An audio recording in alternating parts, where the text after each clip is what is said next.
तो ये हमारे प्रैक्टिस सेट 33 का लास्ट सम है, ठीक है। ये वाला CP ऑफ 50 एप्पल्स। अभी क्या है, एक बॉक्स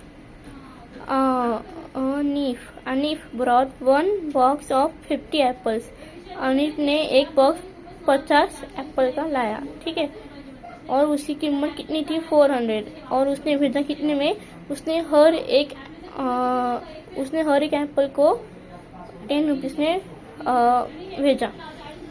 तो उसको प्रॉफिट हुआ कि लॉस, व्हाट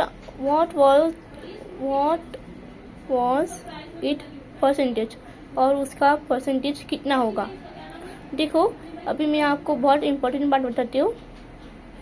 अगर ये ऐसा होता तो हम प्रॉफिट और लॉस निकालते, पर अभी हमें यहाँ पर उसकी परसेंटेज भी निकालने के लिए बोला है। परसेंटेज और प्रॉफिट और लॉस, वो भी बोला है प्रॉफिट और लॉस पता करो कि प्रॉफिट हुआ कि लॉस, और उसके साथ परसेंटेज भी निकालो। तो ऐसा बोला है, ठीक है। तो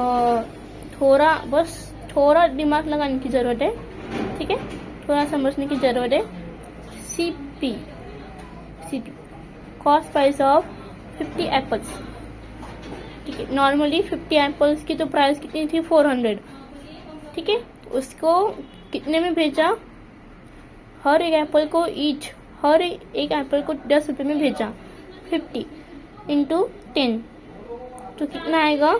देखो कभी भी 1 होता है, कभी भी ऐसे 10 मल्टीप्लाई बाय 2000 या फिर 20,000, तो क्या आएगा हमेशा, ये 0 है वो यहाँ पर बोरो हो जाएगा। क्यों, क्योंकि 1 है तो मल्टीप्लाई करके भी कुछ फायदा नहीं है, 1 और 0 है, ठीक है।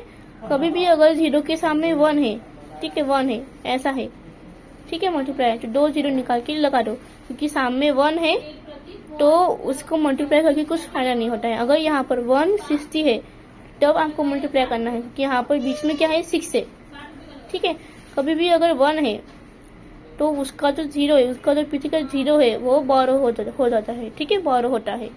तो वैसे ही अभी यहाँ पर भी वैसा ही हुआ है, 10 है, ठीक है, 10 1 है 0 के सामने पीछे हो, ठीक है, कोई बात नहीं। अभी 10 है तो 1 0 है, ठीक है, 1 है और 0 है, तो इसका जो 0 मैं यहाँ पर बोरो करूंगी तो 500 बन जाएगा।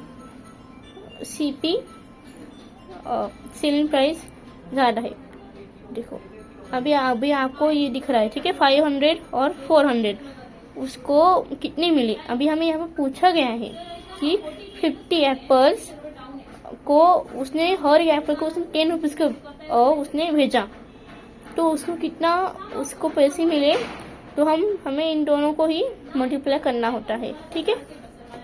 500 आया, ठीक है, इसका कुछ नहीं है, ठीक है। तो देखो 500 और 400, तो अभी आप हमें दिख रहा है कि उसने इतने में भेजा, उसने इतने में खरीदा।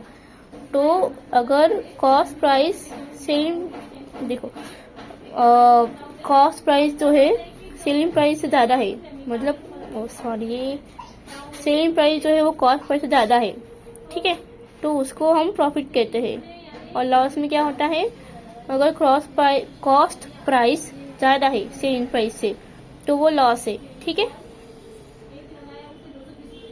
500 प्रॉफिट हुआ है, देयरफॉर प्रॉफिट, ठीक है।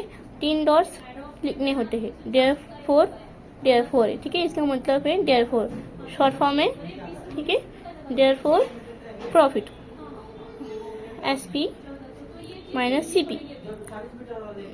इसका मतलब देखो ये मैंने रॉन्ग किया है, ठीक है। 500 माइनस 400 100, ठीक है। तो हमने यहाँ पर ढूंढ लिया कि हाउ मच उसको प्रॉफिट हुआ है, पर अभी हमें उसकी परसेंटेज भी निकालनी है। क्यों निकालनी है, क्योंकि यहाँ पर बोला है कि उसकी परसेंटेज भी निकालो। तो अभी हम क्या करेंगे 100 को 100 लिखेंगे, उसके नीचे जो हमने कितने में खरीदा, ठीक है, वो हम नीचे लिखेंगे, ठीक है। 0 0 0 0 कट हुए, 100 यहाँ पर हमेशा ही आता है। यहाँ पर कौन सा नंबर है वो मैंने यहाँ पर लिया, ठीक है। फिर अभी 0 0 4 का टेबल, 4 1 सा 4, 4 2 सा 8, 4 3 सा 12। चलो क्या होता है, 4 1 सा 4, 4 की टेबल में 10 नहीं आता है, पर 4 की टेबल में 8 आता है, 8। तो 8, 4 1 सा 4, 4 2 सा 8, 2 का आता है, ठीक है। और 8 माइनस 10, 2, 8 माइनस 2, हाँ 2 बच गए, तो 20।